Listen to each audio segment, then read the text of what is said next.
क्या सबको मलेच्छराज का एजेंट बोलने वाले निग्रहाचार्य जी स्वयं मलेच्छराज के दलाल हैं? क्या निग्रहाचार्य जी के झूठे प्रोपेगेंडा को मिशनरी फाइनेंस कर रही है? आखिर क्या कारण है कि खुद को बड़ी तोप समझने वाले निग्रहाचार्य जी कभी भी कुरान या बाइबल का खंडन नहीं करते? क्या कारण है कि सदा शास्त्रार्थ के लिए उत्सुक रहने वाले निग्रहाचार्य जी किसी मौलवी, मुल्ले या पादरी के साथ शास्त्रार्थ नहीं करते? हम जानना चाहते हैं कि ईसाई मत के खंडन में निग्रहाचार्य जी ने कितनी पुस्तक लिखी, बाइबल के खंडन में निग्रहाचार्य जी के कितने लेख सार्वजनिक हुए हैं, कृपया बताएं। कुरान के खंडन के लिए निग्रहाचार्य जी ने क्या प्रयत्न किया? हजरत मोहम्मद के विचार का खंडन निग्रहाचार्य जी ने कैसे किया? आर्य समाज ने तो रंगीला रसूल लिख कर छाप दी। निग्रहाचार्य जी ने ऐसी कौन सी किताब लिखी है जिसमें ईसाई मत या इस्लाम का सच्चा चेहरा लोगों के सामने लाया गया हो? आखिर क्या कारण है कि वह केवल हिंदू मत, पंथ और संप्रदाय का विरोध करते हैं?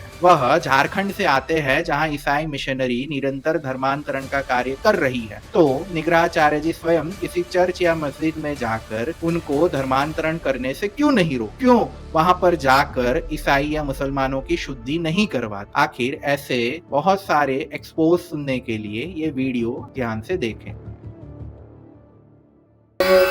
असतो मा सद्गमय तमसो मा ज्योतिर्गमय मृत्योर्मा मृतं गमय।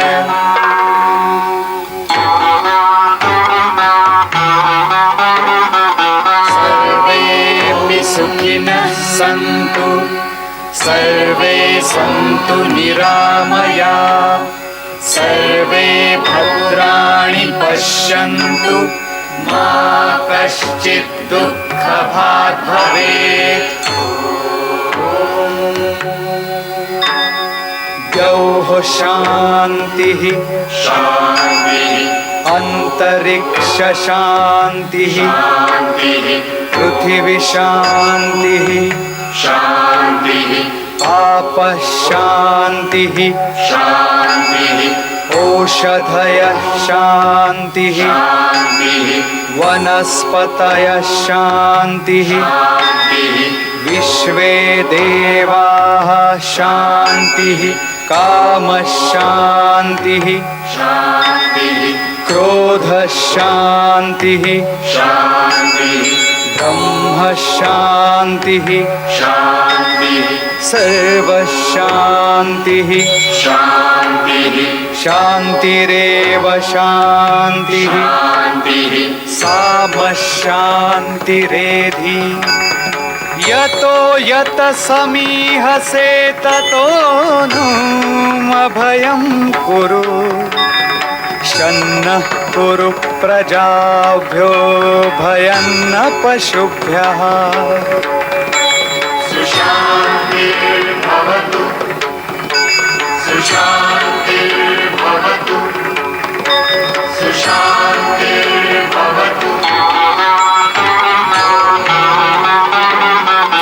नमस्ते। हम जब बच्चे होते हैं तो हम सबका प्रिय कोई ना कोई काल्पनिक कैरेक्टर होता है। उस काल्पनिक कैरेक्टर के सहारे उसकी कल्पना करते हुए हम सब अपना बचपना गुजारते हैं और यह स्वाभाविक प्रक्रिया है। मैं अपनी बात करूँ तो मुझे शेरलॉक होम्स बहुत पसंद था। कुछ बच्चे थे जिनको शक्तिमान पसंद आता था, किसी को चाचा चौधरी, किसी को पिकाचू या किसी को अन्य कैरेक्टर पसंद आते थे। लेकिन जैसे जैसे हम बड़े हो जाते हैं वैसे वैसे हमें पता चलता है कि ये सारे कैरेक्टर्स काल्पनिक हैं और वास्तविक जीवन में ये कैरेक्टर्स एग्जिस्ट नहीं करते। लेकिन कुछ बच्चे ऐसे होते हैं जो शरीर से तो बड़े हो जाते हैं लेकिन दिमाग में कुछ वायरिंग इश्यू होने के कारण बड़े नहीं हो पाते और बड़े होने के बाद भी ऐसी कल्पनाओं में घूमते रहते हैं, कल्पनाएं करते रहते हैं। उनके दिमाग में जो वायरिंग फॉल्ट होता है वह उनको नित नई कल्पना करने पे मजबूर कर देता है। ऐसे ही वायरिंग फॉल्ट के शिकार हमारे एक प्रिय मित्र निग्रहाचार्य जी भी हुए हैं। निग्रहाचार्य जी कौन है, कहाँ से आए, इसका कोई प्रमाणिक वृतांत उपलब्ध नहीं है। उन्होंने स्वयं की घोषणा करके स्वयं का नाम निग्रहाचार्य रख लिया और किसी विश्वसनीय सूत्रों से प्राप्त हुई जानकारी के अनुसार निग्रहाचार्य जी जब वैदिक धर्मियों से डिबेट करते थे तो बारंबार निग्रह स्थान में चले जाते थे। निग्रह स्थान का अर्थ होता है पराजित होना। तो बाद में उन्होंने स्वयं का नाम निग्रहाचार्य रखना ही स्वीकार कर लिया और उन्होंने अपनी इस वायरिंग डिफेक्ट के कारण, थोड़ा फॉल्ट होने के कारण, एक नया कैरेक्टर विजुलाइज कर दिया, मलेच्छराज। उनका मानना है, उनका भ्रम है कि दुनिया में जो कुछ भी होता है वह सब मलेच्छराज की इच्छा से होता है। अगर यह पृथ्वी घूमती है तो भी मलेच्छराज की इच्छा से घूमती है। हम श्वास लेते हैं वह भी मलेच्छराज की इच्छा से होता है। यह किताब पढ़ते हैं, वीडियो बनाते हैं, ये सब कुछ मलेच्छराज की इच्छा से संचालित होता है। इतना ही नहीं, भारत में कहीं पर भूकंप आएगा, कहीं पर दंगा होगा, कहीं पर आप और मेरे बीच में भी झगड़ा हो जाएगा, तो ये सब उनका काल्पनिक मलेच्छराज करवाता है। इतना ही नहीं, भारत में जितने सोशल रिफॉर्मर हुए, जितने धर्म गुरु हुए, फिर वो स्वामी विवेकानंद हो, महर्षि दयानंद सरस्वती हो, राम कृष्ण परमहंस हो, राजा राम मोहन राय हो, इस्कॉन हो, ये सब मलेच्छराज के दलाल हैं। अब इस हास्यास्पद मूर्खता पर मैं कमेंट नहीं करता, लेकिन मुझे करनी पड़ी क्योंकि वायरिंग डिफॉल्ट केवल निग्रहाचार्य जी में नहीं है, उनके अनुयायियों में भी है। जो ये वायरिंग डिफॉल्ट वाले आचार्य, वैसे वो आचार्य है कि नहीं उसका भी कोई पता नहीं, लेकिन कह देते हैं, ये वायरिंग डिफॉल्ट वाले आचार्य की गपोड़ बातें, कल्पनाओं को सच मानकर अपना जीवन व्यतीत कर रहे हैं। इसमें दयनीय स्थिति किसकी है? झूठी कल्पनाओं में रहने वाले आचार्य की, या अपने आचार्यों की झूठी कल्पना को सच मानकर अपने आचार्य का चरण पकड़कर उनकी हर बात को गले से लगाने वाले उनके अनुयायियों की? दोनों में से कौन ज्यादा मूर्ख है वह श्रोतागण आप निश्चित करिए। अब हम निग्रहाचार्य जी के कुछ आक्षेपों की बात करते हैं। उन्होंने आर्य समाज पर एक आक्षेप लगाया और थियोसॉफिकल सोसाइटी और उन सबको मलेच्छराज एजेंट घोषित कर दिया, जैसी उनकी आदत है, या मैं कहूं जैसी उनकी बीमारी है। थियोसॉफिकल का अर्थ क्या होता है? क्या थियोसॉफिकल सोसाइटी एक ईसाई मिशनरी है? पहले ये समझते हैं। शायद निग्रहाचार्य जी को अंग्रेजी नहीं आती, वैसे उनको और भी बहुत कुछ नहीं आता है, लेकिन अभी तक हम केवल अंग्रेजी की चर्चा करते हैं। थियोसॉफिकल सोसाइटी का अर्थ होता है ईश्वर की खोज करने वाली, ईश्वर के प्रति जिज्ञासा रखने वाली, अन्वेषण करने वाली सोसाइटी। 19वीं शताब्दी में पूरे विश्व में बहुत सारे वैचारिक परिवर्तन आए हैं। पूर्व और पश्चिम का जो संगम हुआ, वो संगम के कारण केवल भारत में ही नहीं, पश्चिम में भी नए विचारों का प्रवेश हुआ, और वो प्रवेश के कारण जो पुरानी जो धार्मिक मान्यताएं थी, उन धार्मिक मान्यताओं को एक प्रकार से चैलेंज मिला। और पश्चिम के बहुत सारे स्कॉलर्स के पास जब हमारे वेद और उपनिषद का ज्ञान पहुंचा, तब उनका बाइबल के प्रति अविश्वास बढ़ने लगा, अपनी धार्मिक मान्यताओं के प्रति अश्रद्धा होने लगी, और धीरे धीरे उनको यह प्रश्न उठने लगे कि क्या उनको बाइबल के द्वारा, पादरियों के द्वारा जो ईश्वर के विषय में सिखाया गया है, वह सारी बातें सत्य है क्या? और वह सत्य की खोज करने के लिए, अन्वेषण करने के लिए उन्होंने एक सोसाइटी खड़ी करी जिसका नाम है थियोसॉफिकल सोसाइटी। निग्रहाचार्य जी का झूठ है कि थियोसॉफिकल सोसाइटी एक ईसाई मिशनरी है। वास्तव में वह ईसाई मत में अश्रद्धा रखने वाले गोरो लोगों की एक संस्था थी, जिनको बाइबल और ईसा मसीह में अविश्वास हुआ और क्या सत्य है वो जानने की इच्छा हुई। सन 1878 में थियोसॉफिकल सोसाइटी के संस्थापकों ने महर्षि दयानंद के साथ कुछ पत्राचार किए, और ये पंडित लेखराम जी द्वारा रचित महर्षि दयानंद जी का प्रामाणिक जीवन चरित्र है। ये जीवन चरित्र में ये पत्राचार प्रकाशित हुए हैं। सन 1878 में जो थियोसॉफिकल सोसाइटी के द्वारा प्रथम पत्र महर्षि दयानंद या आर्य समाज को लिखा गया, उस पत्र भी इसमें सम्मिलित है। प्रायः थियोसॉफिकल सोसाइटी की तरफ से एक मैडम बेलेस्की थी और एक कर्नल आलकाट थे। ये सारा पत्र व्यवहार करते थे। ज़्यादा से ज़्यादा पत्र व्यवहार ये दोनों के द्वारा ही हुआ है। अब इस पत्र व्यवहार में जो बात लिखी है मैं आपके समक्ष पढ़ता हूँ। ये थियोसॉफिकल सोसाइटी के हेनरी एस आल्काट के द्वारा लिखित पत्र है जो उन्होंने न्यूयॉर्क से भेजा था, और यह पत्र सन 1878 का लिखा हुआ है। इस पत्र में शुरुआत में उन्होंने महर्षि दयानंद को शुभेच्छक प्रणाम और इत्यादि बातें की हैं। अब जो पत्र में जो बात लिख रहे हैं जो महत्वपूर्ण है, मैं उसको हाईलाइट करता हूँ।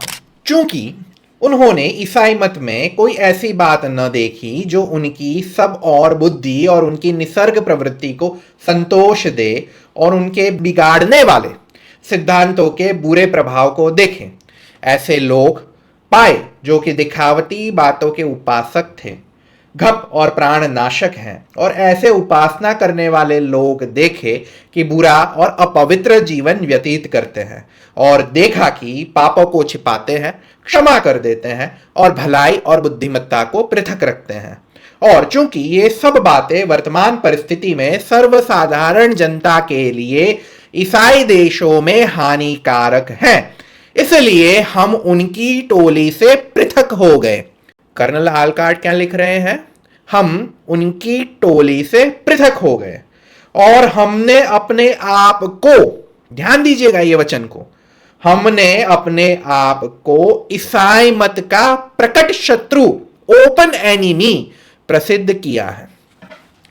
तो जो थियोसॉफिकल सोसाइटी को निग्रहाचार्य जी एक ईसाई मिशनरी या मलेच्छ राज का एजेंट बता रहे थे, वो थियोसॉफिकल सोसाइटी के कर्नल आल्काट पत्र में तो यह लिख रहे हैं कि हम ईसाई मत के ओपन एनिमी, शत्रु हैं। तो भाई ईसाई मिशनरी है या शत्रु है, आप सिद्ध करो ना। आप क्यों लोगों को भ्रमित कर रहे हो?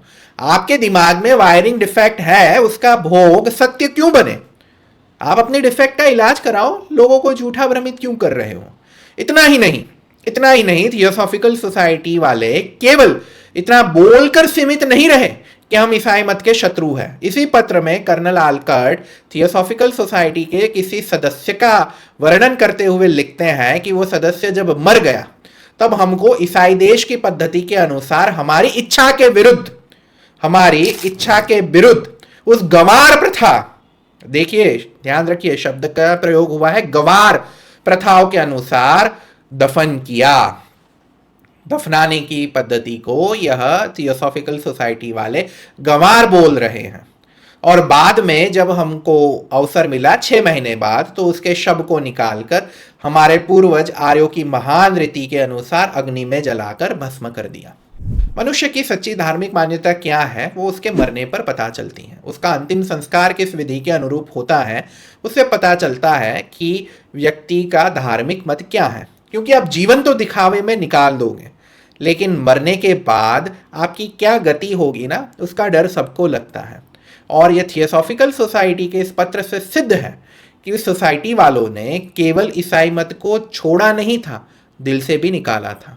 इसलिए ईसाई मत को गंवार कह रहे हैं और अपने आप को ईसाई मत का प्रकट शत्रु बता रहे हैं। लेकिन निग्रहाचार्य जी को तो थियोसॉफिकल सोसाइटी ईसाई एजेंट लगती है। तो मेरा निग्रहाचार्य जी से प्रश्न है कि आप कृपया ऐसे 50 व्यक्तियों के नाम दीजिए जिनको थियोसॉफिकल सोसाइटी द्वारा ईसाई बनाया गया हो। आप वो स्थानों का नाम लीजिए जहां थियोसॉफिकल सोसाइटी ने जाकर धर्मांतरण करवाया हो, रिकॉर्डेड प्रूफ दीजिएगा। वो आप मोबाइल में पढ़ कर दिखाते हो ना किसी के द्वारा भेजे हुए प्रूफ, तो आप बताइएगा वो 50 व्यक्ति जो थियोसॉफिकल सोसाइटी के द्वारा कन्वर्ट किए गए हो भारत में, आप मुझे बताइएगा थियोसॉफिकल सोसाइटी ने भारत में कौन सा चर्च बनवाया, कौन सी प्रार्थना पद्धति जो भारत में प्रसिद्ध करी जो ईसाई प्रार्थना पद्धति थी, आप बताइएगा। महर्षि दयानंद थियोसॉफिकल सोसाइटी के साथ क्यों जुड़े? आर्य समाज एक धर्म प्रचारक संस्था है जिसको अंग्रेजी में कहेंगे मिशनरी। भारत का अन्य कोई संप्रदाय, मैं बहुत जिम्मेदारी के साथ ये कहता हूं, भारत का अन्य कोई संप्रदाय अन्य अहिंदू व्यक्ति या दूसरे धर्म के व्यक्ति को हिंदू बनाने की सोच नहीं रखता है। शंकराचार्य जी को ले लीजिए, वह तो इतना रिजिड है कि भाई हिंदू भले दूसरे धर्म में कन्वर्ट हो जाए लेकिन दूसरा धर्म वाला कभी हिंदू नहीं बनना चाहिए। इसी प्रकार आप रामानुजाचार्य को ले लीजिए, मध्वाचार्य जी को ले लीजिए, वल्लभाचार्य जी को ले लीजिए, शैव ले लीजिए, शाक्त ले लीजिए, वैष्णव ले लीजिए, जैन ले लीजिए, सबको ले लीजिए। यह लोग आपस में एक दूसरे को कन्वर्ट करेंगे। जो शैव है वो वैष्णव होगा, वैष्णव होगा वो शाक्त बनेगा, ये कन्वर्जन अपने आप में होगा। लेकिन किसी मुसलमान को, किसी ईसाई को आज तक शुद्ध करने का या अपने धर्म में शामिल करने का विचार भी परंपरा प्राप्त या पौराणिक संप्रदायों में आज तक प्रवेश नहीं किया है। आर्य समाज ये पहली संस्था थी जिसने न केवल हिंदुओं को धर्मांतरित होने से रोका, लेकिन सामने से दूसरे मत के व्यक्तियों को भी अपने मत में स्वीकार करने के लिए तत्परता और तैयारी दिखाई। और इसके लिए आर्य समाज के विद्वानों ने बहुत सारे मुसलमान, बहुत सारे ईसाई लोगों को भी आकर्षित करके उनको शुद्ध कर सनातन धर्म में प्रवेश दिलवाया। इस्कॉन थोड़ा बहुत आज के लेवल पर करती है। इस्कॉन एक दूसरी संस्था है and I credit even if I don't agree with ISKCON and its principle, but मैं उसको इस बात का क्रेडिट अवश्य दूंगा कि भाई उन्होंने विदेशों में जाकर विदेशियों को कन्वर्ट करना शुरू किया और आई वुड से काम आगे बढ़ाया। तो वर्तमान में केवल आर्य समाज और इस्कॉन और थोड़ा बहुत बेलूर मठ ये ऐसी संस्थाएं हैं जो अहिंदू लोगों को, बिन हिंदू लोगों को, विधर्मी लोगों को अपने यहाँ पर कन्वर्ट करने के लिए आकर्षण क्रिएट करती है और उनको कन्वर्ट करने का प्रयत्न करती है। और यह प्रयत्न ऐसा नहीं है कि आर्य समाज ने अब शुरू किया हो, यह महर्षि दयानंद के समय से था। महर्षि दयानंद हमेशा चाहते थे कि पूरे विश्व में वेद का प्रचार हो और वह अमेरिका, यूरोप, यह सारे क्षेत्र में भी वेद का प्रचार करना चाहते थे। इसीलिए भारत के महान क्रांतिकारी और महर्षि दयानंद के अनन्य शिष्य श्यामजी कृष्ण वर्मा जब लंदन जाते हैं, इंडिया हाउस की स्थापना करते हैं, तब महर्षि दयानंद यह उनको आदेश देते हैं कि आप लंदन और यूरोप के अन्य देशों में जाकर भी वेदों का प्रचार प्रसार करो। धर्म प्रचार की यह इतनी बड़ी लगनी थी महर्षि दयानंद को कि विश्व के हर व्यक्ति को हमें आर्य बनाना है, सनातनी बनाना है। और यही कारण था कि वो थियोसॉफिकल सोसाइटी के साथ जुड़ने को तैयार हुए। वास्तव में एक पत्र में महर्षि दयानंद ने लिखा है कि 4000 वर्ष के बाद सर्वप्रथम भारतवर्ष, आर्यावर्त और अमेरिका अर्थात पाताल लोक के मध्य में संदेश व्यवहार स्थापित हुआ है धर्म के विषय पर। पहली बार पिछले 4000 वर्ष में पाताल लोक के लोगों ने सनातन धर्म, वेद और उसको जानने की जिज्ञासा दिखाई है। और महर्षि दयानंद तो वेदों के प्रखर भक्त प्रचारक थे। जब थियोसॉफिकल सोसाइटी के संस्थापकों ने अपनी जिज्ञासाएं महर्षि दयानंद को लिखना शुरू किया तो महर्षि दयानंद ने उनका तार्किक समाधान देना शुरू किया। महर्षि दयानंद का केवल एक ही उद्देश्य था कि उस संस्था के लोगों को अपने साथ मिलाकर अमेरिका आदि देशों में वेद और भारतीय संस्कृति और सभ्यता का प्रचार करना। यही कारण था कि जब थियोसॉफिकल सोसाइटी के लोग महर्षि दयानंद के विचारों से आकर्षित हुए, उन्होंने अपनी सोसाइटी को आर्य समाज की एक शाखा बनना पसंद कर लिया। वो महर्षि दयानंद को पत्र लिखकर कहते हैं कि हमें आप अपनी शाखा, एक ब्रांच बना लीजिए। और महर्षि दयानंद सम्मति देते हैं क्योंकि उनको तो वेद का प्रचार करना है। और थियोसॉफिकल सोसाइटी अपना एक और पत्र लिखती है। यह पत्र भी महर्षि दयानंद की जीवनी में छपा है, मैं पढ़ता हूं। यह पत्र थियोसॉफिकल सोसाइटी के द्वारा न्यूयॉर्क से सन 1878 में लिखा गया था। और इस पत्र में शुरुआत में महर्षि दयानंद का अभिवादन है, थियोसॉफिकल सोसाइटी के प्रवृत्तियों के बारे में जानकारी है। और आगे जाकर थियोसॉफिकल सोसाइटी के लोग इस पत्र में लिख रहे हैं कि आप उनको दर्शन विज्ञान की शिक्षा और मनुष्य की अपनी आत्मीय शक्तियों को एक अत्यंत निम्न कोटि मानते हैं। यह बुद्धिमत्ता की बात है और हम इस बुद्धिमत्ता को समझते हैं, लेकिन यहाँ के सर्वसाधारण मनुष्य सब स्थानों के साधारण मनुष्यों के भांति दार्शनिकता के विरुद्ध हैं और चमत्कारों के अभिलाषी हैं। तो थियोसॉफिकल सोसाइटी क्या लिखती है कि अमेरिका के लोग दार्शनिक नहीं, चमत्कार प्रिय है। इतना ही नहीं, वो आगे लिखते हैं, मेरा विचार है कि तब बहुत उन्नति हो जाएगी जब हम पश्चिम की जनता के सामने वेद का, दर्शन का बिना कटा छाटा उज्जवल और रोचक वृत्तांत आप प्रकट करोगे। थियोसॉफिकल सोसाइटी वेद ज्ञान को ग्रहण करने के लिए तत्पर है। अमेरिका का एक अत्यंत योग्य समाचार पत्र का संचालक हमारी थियोसॉफिकल सोसाइटी का सदस्य है। उसके पत्र की 50,000 प्रतियां बिकती है। देखिए, यह कारण था महर्षि दयानंद थियोसॉफिकल सोसाइटी के साथ जुड़े थे। थियोसॉफिकल सोसाइटी के लोग न्यूयॉर्क से महर्षि दयानंद को मिलने के लिए भारत आए। मुंबई में मुलाकात हुई, मेरठ में मुलाकात हुई और बनारस में भी मुलाकात हुई और जाते समय फिर से बंबई में मुलाकात हुई। शुरुआत में थियोसॉफिकल सोसाइटी के विचार ईश्वर को जानने के प्रति थे, लेकिन आगे जाकर थियोसॉफिकल सोसाइटी के लोगों ने ईश्वर पर प्रश्न खड़े करना शुरू कर दिया। ध्यान रखिए, उन्होंने ईसाई मत का प्रचार नहीं किया, लेकिन अति तार्किकता के कारण वह धीरे धीरे नास्तिकता की तरफ अग्रसर होने लगे। उनको ईश्वर पर से विश्वास डोलने लगा। तब महर्षि दयानंद ने उनको पत्र लिखकर ईश्वर पर शास्त्रार्थ करने का चैलेंज दिया कि आप आओ और हमारे साथ ईश्वर के विषय में चर्चा करो। ईश्वर के विषय में चर्चा न करनी पड़े इसलिए थियोसॉफिकल सोसाइटी के लोगों ने ये चर्चा टालते रहे और अंत में चर्चा करे बिना ही, महर्षि दयानंद से मिले बिना ही वह अपने देश वापस लौट गए। थियोसॉफिकल सोसाइटी के लोगों ने शुरुआत में यह प्रकाशित किया था कि वह आर्य समाजी है, न वो बौद्ध है, न ईसाई है, न मुसलमान है, वह आर्य समाजी है। लेकिन बाद में एक पत्र में उन्होंने ये प्रकाशित किया कि वह बौद्ध है और यह बात महर्षि दयानंद की जीवनी में लिखी हुई है। इंडियन स्पेक्टेकर नामक भारतीय सामयिक में उन्होंने यह प्रकाशित करवाया कि वह बौद्ध है और बहुत सालों से बौद्ध हो चुके थे। इतना ही नहीं, उनके कुछ पत्रों में ये प्रचलन होता है कि भाई वह ईश्वर को मानते थे, लेकिन धीरे धीरे भारत यात्रा के दौरान वह नास्तिकता की तरफ अग्रसर हो गए। थियोसॉफिकल सोसाइटी कभी धर्मांतरण का कार्य नहीं करी। थियोसॉफिकल सोसाइटी को बने हुए भी 150 वर्ष हो गए, लेकिन आज तक थियोसॉफिकल सोसाइटी ने किसी गांव में जाकर, किसी शहर में जाकर ईसाई मत का प्रचार किया हो, वो आज भी नहीं हुआ है। भारतीय दर्शनों में उनकी रुचि थी। थियोसॉफिकल सोसाइटी ने भारतीय दर्शनों का अंग्रेजी अनुवाद छापा है। स्वामी शंकराचार्य विरचित विवेक चूड़ामणि का अंग्रेजी अनुवाद भी सर्वप्रथम थियोसॉफिकल सोसाइटी ने ही किया था और आज भी वह अनुवाद अमेरिका में और अंग्रेजी पाठकों में काफी प्रसिद्ध है। तो भारतीय दर्शनों के ग्रंथ, दार्शनिक विचारों को उन्होंने अमेरिका में प्रचार प्रसार करने का प्रयत्न किया, लेकिन साथ में जो नास्तिकता और जो अति तार्किकता थी जो उनको नास्तिकता की तरफ ले गई, उसके कारण वह कभी भी पूर्णतः धार्मिक नहीं बन पाए। महर्षि दयानंद उनके इस स्वभाव को जान गए। मिलने पर पता चलता है ना कि व्यक्ति कैसा होता है। पत्रों में तो लोग अच्छी अच्छी बात करते हैं, लेकिन जब आमने सामने मिलते हैं तब पता चलता है कि कौन कितने पानी में है। तो महर्षि दयानंद ने पानी नाप लिया। उन्होंने पत्र लिखकर यह स्पष्ट कर दिया कि आर्य समाज थियोसॉफिकल सोसाइटी की शाखा नहीं है। थियोसॉफिकल सोसाइटी को सहमति मिली थी आर्य समाज की शाखा बनने के लिए, लेकिन आर्य समाज थियोसॉफिकल सोसाइटी नहीं है। और जब महर्षि दयानंद ने देखा कि भाई वो नास्तिकता का प्रचार कर रहे हैं, तब सारे संबंध विच्छेद कर लिए। ये पूरा ऐतिहासिक घटनाक्रम है, रिकॉर्डेड है। अब आप मुझे बताओ, यहाँ म्लेच्छराज कहाँ से आया? यह तो एक जिज्ञासु की पहले आस्तिक और फिर नास्तिक बनने की यात्रा है।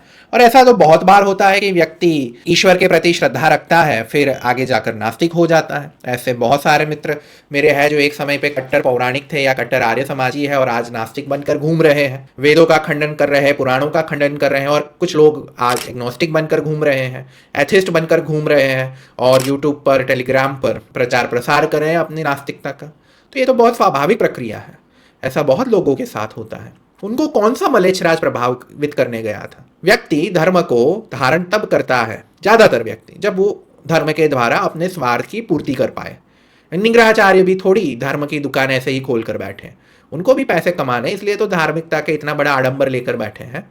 अन्यथा वो धार्मिक होते, सच्चे धार्मिक होते तो चुपचाप किसी जंगल में जाकर साधना करते, तपस्या करते और स्वाध्याय करते, क्योंकि उनकी तो स्वाध्यायशीलता का भी बहुत भयंकर अभाव है। तो ज्यादातर लोग धार्मिक अपने स्वार्थ की पूर्ति के लिए बनते हैं, और जब वो स्वार्थ की पूर्ति आस्तिकता से नहीं होती लेकिन नास्तिकता से होती है तो नास्तिक हो जाते हैं। थियोसॉफिकल सोसाइटी ने भी यही किया। अब हम हमारे आते हैं हमारे वायरिंग डिफेक्ट वाले हमारे प्रिय बंधु निग्रहाचार्य जी पर। निग्रहाचार्य जी, आप महर्षि दयानंद को, आर्य समाज को म्लेच्छराज का सेवक कह रहे हैं। बाइबल का सबसे पहला खंडन आर्य समाज ने किया था।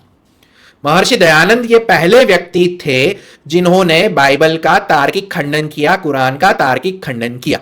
और यहां पर वो थियरी मत चलाइएगा कि भाई सत्यार्थ प्रकाश के बाकी के समूलास महर्षि दयानंद द्वारा लिखित नहीं है, इत्यादि इत्यादि, ये सब बकवास है। महर्षि दयानंद के द्वारा जो करेक्टेड सत्यार्थ प्रकाश है वो आज भी परोक्तानी सभा के पास पड़ी है, हस्तप्रत वहां पर है, आप जाइए देख लीजिए। महर्षि दयानंद ने 13वें और 14वें समूलास जो उन्होंने अपने लेखकों के पास लिखवाए थे वहां पर पाठ टिप्पणी करी है। और मान लो महर्षि दयानंद ने नहीं लिखा, किसी आर्य समाजी ने ही लिखा होगा ना, फिर तो आया तो आर्य समाज से ही। एक बात के लिए चलो मान लेते हैं कि 13वां और 14वां समूलास महर्षि दयानंद द्वारा लिखित नहीं है, लेकिन छापा तो आर्य समाज ने ना, मानते तो आर्य समाज ही है। तो कुरान और बाइबल का सबसे पहला खंडन आर्य समाज ने किया। पादरी हो, मौलवी हो, उनको पकड़ पकड़ कर शास्त्रार्थ करने के लिए आर्य समाजी जाते हैं। महर्षि दयानंद अपने जीवन में अनेक चर्चों में जाकर पादरियों को पकड़ पकड़ कर लाते थे और बोलते थे, दिखा तो क्या वेद पर आक्षेप कर रहा है? और मैं बताता हूं, मैं बाइबल पे 5 प्रश्न कर रहा हूं, उसका मुझे आंसर दे। एक नीलकंठ शास्त्री नाम के महाराष्ट्र के ब्राह्मण थे, सारस्वत ब्राह्मण थे,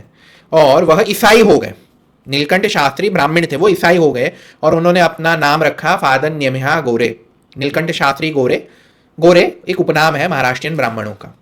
और उन्होंने सर्वत्र जाकर लोगों को कन्वर्ट करना शुरू किया, ईसाई मत में कन्वर्ट करना शुरू किया। अभी जो प्रयागराज में महाकुंभ हुआ है, बहुत सारे हिंदुओं को नहीं पता कि प्रयागराज ईसाई मिशनरियों का एक बहुत बड़ा केंद्र है।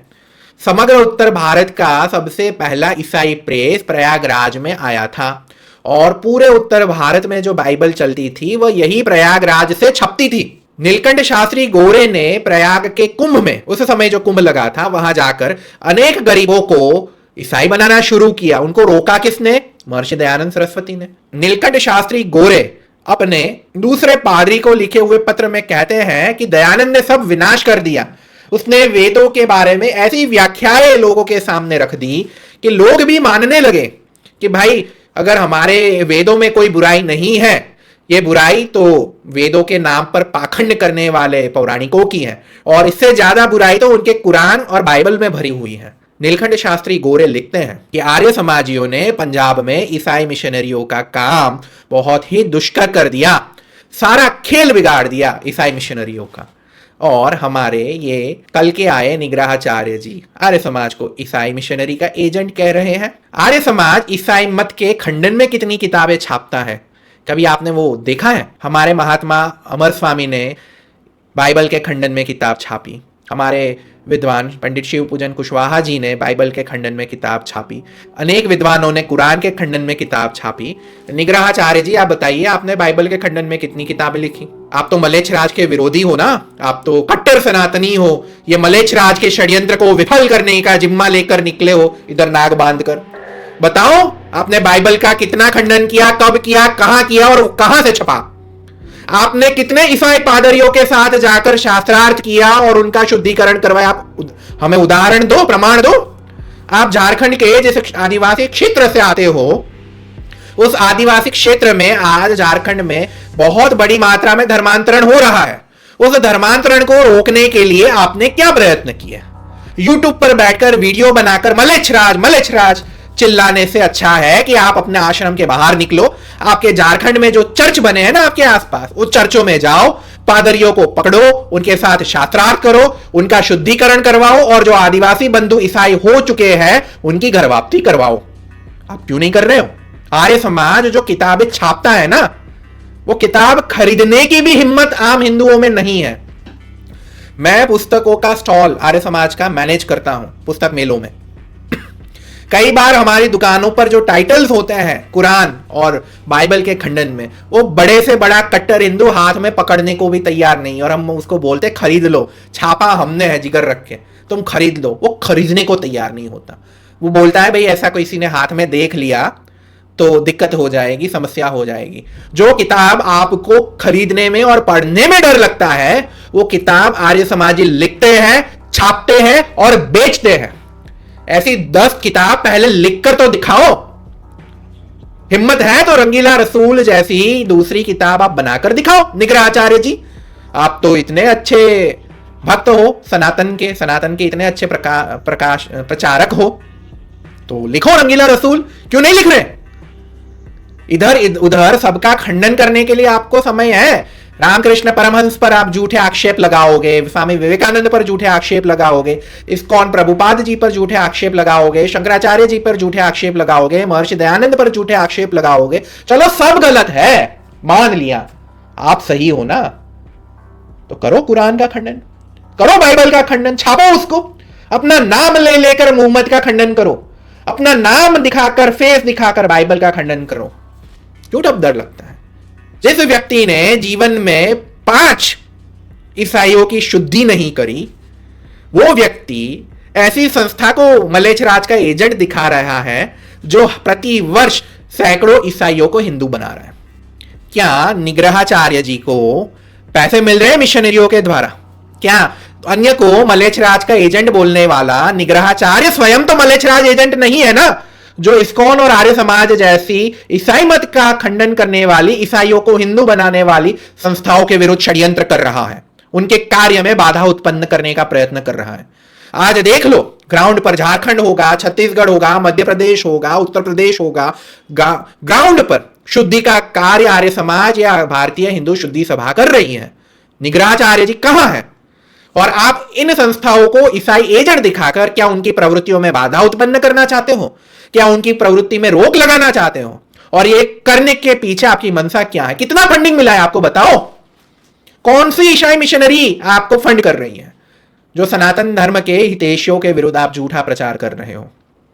जो निग्रहाचार्य जी के अनुयायियों को लगता है कि उनके गुरु बहुत बड़ी तोप है, तो मैं कहता हूं वो तोप फूट जाए, फूट कर दिखाए। अरे भाई, किसी तो वो तोप है तो वो तोप को बोलो अपना मुंह जो है वो चर्च की तरफ या मस्जिद की तरफ घुमाए, मौलवियों को, पादरियों को, काजियों को मिले, उनके साथ डिबेट करे, शास्त्रार्थ करे और उनकी शुद्धि करवाए। महर्षि दयानंद के जीवन का प्रसंग है। अमृतसर के 40 बच्चे ईसाई होने वाले थे। मन से तो ईसाई थे, बाहर से हिंदू थे, क्योंकि उनको ऐसी शिक्षा दी गई जहां पर उनको हिंदू धर्मशास्त्रों से अश्रद्धा हो गई। महर्षि दयानंद उनसे मिलते हैं और उनके साथ प्रश्नोत्तर होता है, वो सारे बच्चों की शंका दूर हो जाती है, वो ईसाई मत छोड़कर हिंदू हो जाते हैं। इतना ही नहीं, अमृतसर में उनको एक पादरी मिलता है, खड़क सिंह नाम का पादरी था, भले हिंदू था जन्म से, लेकिन फिर वो ईसाई कन्वर्ट हो गया था, नाम चेंज नहीं किया था। वह महर्षि को कन्वर्ट करने आया था कि भाई मैं आज इस दयानंद को ईसाई बना दूंगा। महर्षि दयानंद के साथ शास्त्रार्थ होता है, खड़क सिंह कन्वर्ट करने आया था, खुद कन्वर्ट हो जाता है, खुद की शुद्धि करा लेता है और अपनी दोनों बेटियों का विवाह आर्य समाज में करवाता है। तो ऐसा कोई चमत्कार आप करो निग्रहाचार्य जी, आपको कौन रोक रहा है? पैसे कमाना अच्छी बात है, लेकिन पैसे कमाने के लिए धर्मद्रोह करना, झूठ बोलना और मलेच्छ राज की सेवा करना ठीक नहीं है। आशा है जितने भी श्रोता है इस वीडियो के, उन लोगों को पता चला होगा कि असली मलेच्छ राज का एजेंट कौन है। ईसाई मत को सबसे बड़ा खतरा किस विचारधारा से है, मुसलमानों को खतरा किस विचारधारा से है, और इन विचारधाराओं का विरोध करने वाला ही सच्चा मलेच्छ राज एजेंट है। जो व्यक्ति इस बात को डिनाई करता है वह ग्राउंड पर जाए, निग्रहाचार्य जी को लेकर जाए, पादरियों मौलवियों से शास्त्रार्थ करे, चर्चों में जाए, मस्जिदों में जाए, दरगाहों में जाए, वहां जाने वाले लोगों की शुद्धि करवाए, सनातन धर्म का बोध दे, वेद का प्रचार करे, फिर आर्य समाज और महर्षि दयानंद पर उंगली उठाए। आशा है आपको आज का वीडियो पसंद आया होगा।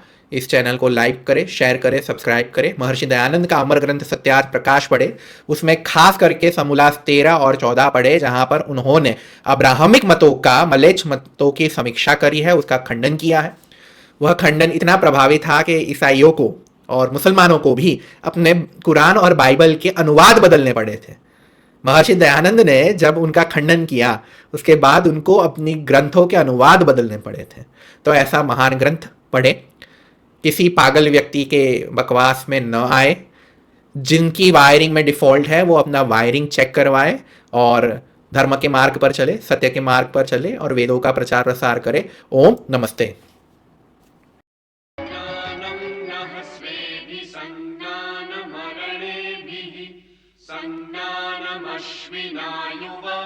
मिहास्मासु नियच्छतम् सञ्जानामहै मनसा संचिकित्सामा युत्स्महि मनसा दैवेन मा घोषा उत्थुर्बहुले विनर्हिते मेषु पप्तदिन्द्रस्य हन्यागते संज्ञानं नः स्वेभिः संज्ञानमरणेभिः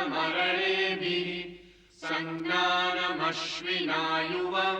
मिहास्मासु नियच्छतम् सञ्जानामहै मनसा संचिकित्सामा युत्स्महि मनसा दैवेन मा घोषा उत्थुर्बहुले विनर्हिते मेषु पप्तदिन्द्रस्य अन्यागते संज्ञानं नः स्वेभिः संज्ञानमरणेभिः संज्ञानमश्विनायुव